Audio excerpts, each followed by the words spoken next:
ఆంధ్రప్రదేశ్ రాష్ట్ర ముఖ్యమంత్రిగా నా కర్తవ్యాలను శ్రద్ధతో అంతఃకరణ శుద్ధితో నిర్వహిస్తానని जिसने कांग्रेस से अपने सफर की शुरुआत की और आज जिसके खंबे के सहारे मोदी सरकार खड़ी है, वो अपने राज्य में किंग है तो केंद्र में किंग मेकर की भूमिका निभा रहे हैं। शायद आप समझ ही गए होंगे कि हम किसकी बात कर रहे हैं। वो कोई और नहीं बल्कि टीडीपी के किंग चंद्रबाबू नायडू हैं।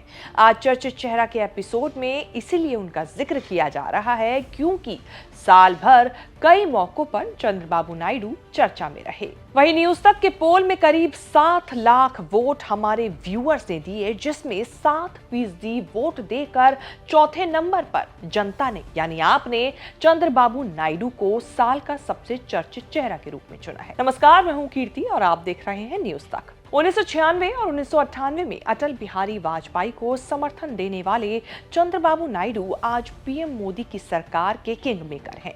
क्या आप जानते हैं कि चंद्रबाबू ने कांग्रेस पार्टी से अपने सियासी सफर की शुरुआत की थी और सियासत में ऐसी चाल चली कि अपने ही ससुर का तख्ता पलट करके सत्ता की कुर्सी पर बैठ गए। इनका सियासी सफर वाकई बेहद दिलचस्प और हैरान कर देने वाला है। चलिए आपको लिए चलते हैं उसी सफर पर। दशकों पहले की कहानी शुरू करने से पहले साल 2024 में उस दिन का जिक्र करना जरूरी है जब चंद्रबाबू नायडू ने डबल धमाका करके सबको चौंका दिया था। 4 जून 2024 को लोकसभा चुनाव के साथ साथ आंध्र प्रदेश विधानसभा चुनाव के नतीजे भी आए। लोकसभा में टीडीपी ने जहां राज्य की 25 सीटों में से 16 पर धमाकेदार जीत दर्ज की, तो वहीं विधानसभा चुनाव में 175 में से बम्पर 135 सीटें जीतकर सबको हैरान कर दिया। एक तरफ राज्य में सीएम की कुर्सी उनका इंतजार कर रही थी, तो वहीं दूसरी तरफ केंद्र से भी उनको खास ऑफर मिलने जा रहा था। लोकसभा में बीजेपी ने 240 सीटें जीती, लेकिन बहुमत से दूर रह गई। बहुमत के आंकड़े को छूने के लिए 32 और सांसदों की जरूरत थी। ऐसे में साथी बने चंद्रबाबू नायडू और नीतीश कुमार। चंद्रबाबू नायडू की पार्टी टीडीपी ने लोकसभा चुनाव में 16 सीटें जीती, जबकि जेडीयू ने 12 सीटों के साथ मोदी सरकार का साथ दिया। अब मोदी 3.0 सरकार इन्हीं दो स्तंभों के सहारे चल रही है।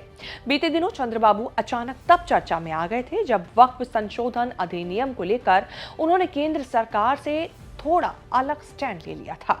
उन्होंने कह दिया था कि सभी पक्षों से चर्चा के बाद ही इस पर आगे का फैसला लिया जाएगा। उन्होंने केंद्र के प्रस्ताव पर अपना ऐतराज भी जता दिया था। इससे पहले चंद्रबाबू तब चर्चा में रहे जब केंद्र की नई मोदी सरकार बनने जा रही थी। तब मंत्रालयों के बंटने को लेकर भी बार बार चंद्रबाबू और नीतीश कुमार की बातें हो रही थी। इसके अलावा केंद्र सरकार की तरफ से आंध्र प्रदेश को 15,000 करोड़ का स्पेशल पैकेज मिलने पर भी तरह तरह के सवाल उठे थे। इन सब चीजों के बावजूद सत्ताधारियों का कहना था कि एनडीए में फिलहाल सब कुछ ठीक चल रहा है। हालांकि कयास कुछ और भी लगाए जा रहे थे। बात बहुत ज्यादा पुरानी नहीं है जब 2019 में अमित शाह ने चंद्रबाबू नायडू के लिए कह दिया था कि एनडीए के दरवाजे उनके लिए हमेशा के लिए बंद हो चुके हैं। वहीं जब पिछले साल चंद्रबाबू नायडू दिल्ली आए हुए थे और अमित शाह से मिलने का इंतजार कर रहे थे, लेकिन उन्हें मिलने का समय नहीं दिया गया। अब शाह उस वक्त चंद्रबाबू नायडू से मिलना नहीं चाहते थे या उनके पास वाकई समय नहीं था, ये तो कहा जाना मुश्किल है। लेकिन जिस चंद्रबाबू नायडू को शाह से मिलने के लिए मोहलत मांगनी पड़ रही थी, उनका इंतजार करना पड़ रहा था, आज वही चंद्रबाबू नायडू के लिए बीजेपी वाले रेड कारपेट बिछाते हैं। कुल मिलाकर एक साल में चंद्रबाबू नायडू और उनकी पार्टी की किस्मत कैसे पलटी, इसका अंदाजा एनडीए गठबंधन में नायडू का ओहदा देखकर ही लगाया जा सकता है। आज चंद्रबाबू नायडू वो ताकत है जो दिल्ली में बैठी केंद्र सरकार को कभी भी हिला सकते हैं।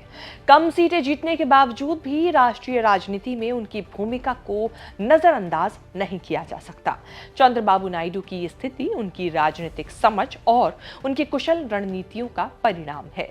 उन्हें एक ऐसा नेता के रूप में देखा जा सकता है जो बदलते वक्त के साथ खुद को ढालने की क्षमता रखता है। आंध्र प्रदेश के मौजूदा सीएम एन चंद्रबाबू नायडू का पूरा नाम नारा चंद्रबाबू नायडू है। चंद्रबाबू ने अपने सियासी सफर का आगाज कांग्रेस पार्टी से ही किया था। 1978 में कांग्रेस के टिकट पर पहली बार विधानसभा का चुनाव लड़ा और जीतकर विधानसभा भी पहुंचे। उसी दौरान उनकी मुलाकात तेलुगु सिनेमा के दिग्गज एनटी रामाराव यानी एनटीआर से हुई। एनटीआर से मुलाकात हुई और उनकी मुलाकात बेटी भुवनेश्वरी से भी होने लगी और इस दौरान करीबियां दोनों के बीच बढ़ती चली गई। फिर साल 1981 में चंद्रबाबू एनटीआर की बेटी भुवनेश्वरी के साथ शादी के बंधन में बंध गए। साल 1982 में एनटीआर ने कांग्रेस के खिलाफ एक मजबूत विकल्प के लिए तेलुगु देशम पार्टी यानी टीडीपी नाम से पार्टी बनाने का ऐलान कर दिया। चंद्रबाबू ने भी कांग्रेस छोड़ दी और एनटीआर की पार्टी में शामिल हो गए। चंद्रबाबू नायडू आज जिस टीडीपी के सर्वे सर्वा हैं, वो उनके ससुर एनटीआर की बनाई हुई है। अपने ससुर की विरासत पर खड़े चंद्रबाबू ने 1995 में एनटीआर का तख्ता पलट कर दिया था। चंद्रबाबू टीडीपी विधायकों के समर्थन से अपने ससुर को हटाकर पहली बार सीएम बने और पार्टी की कमान भी अपने हाथों में ले ली। चंद्रबाबू नायडू को जगन सरकार में जेल भी जाना पड़ा था। स्किल डेवलपमेंट स्कैम में गिरफ्तारी के बाद नायडू को 52 दिन जेल में बिताने पड़े थे। साल 2018 में चंद्रबाबू नायडू ने एनडीए से नाता तोड़ लिया था।